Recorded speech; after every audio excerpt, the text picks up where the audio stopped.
ድንግል ማርያም ኢትዮጵያዊ ነች ይላል። እንዴት ብዬ ሳነብ የተወለደችው ሸዋ ክፍለ ሀገር ደብረ ሊባኖስ አውራጃ በ7 ዓመቷ ልታድግ ሊሳልሙ ወላጆቿ ኢየሩሳሌም ሄደው እዛው ቀሩ።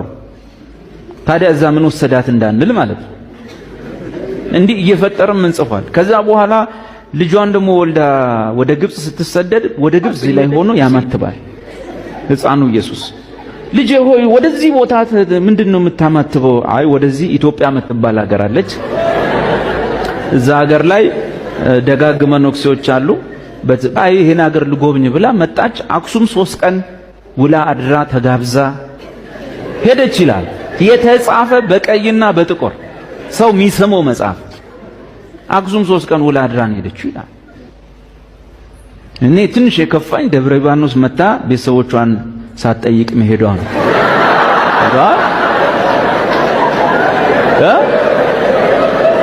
የድሮ ጎረቤቶቿን ሳትጠይቅ መሄዷ።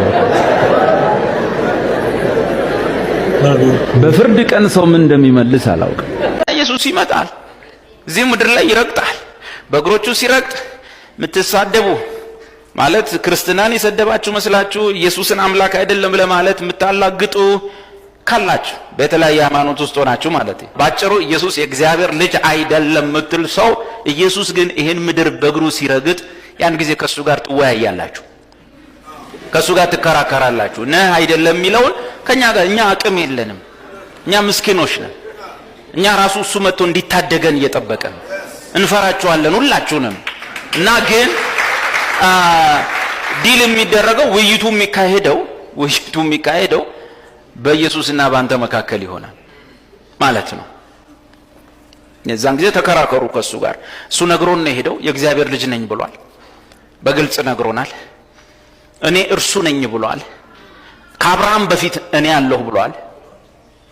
ሐዋርያቱ እርሱ እውነተኛ አምላክና ለዘላለም የተባረከ ከሁሉ በላይ እና ለዘላለም የተባረከ አምላክ ነው ብሎናል ጳውሎስ በሮሜ መልእክቱ። ዮሐንስ ደግሞ እርሱ የዘላለም ሕይወትና እውነተኛ አምላክ ነው ብሎን ሄዷል። ሁሉም ነገር የተፈጠረው በእርሱና ለእርሱ ነው ብሏል። እንግዲህ በማንና ለማን እንደተፈጠረ ያን ጊዜ ከሱ ጋር ታወራላችሁ። መጽሐፉ ግን ብሏል። ከሱ ጋር መጨረስ ነው። እኛ አቅም የለንም። ለውይይት ብትጠሩንም አንመጣም። ለምን ሲባል ኢየሱስ በውይይት አይብራራም።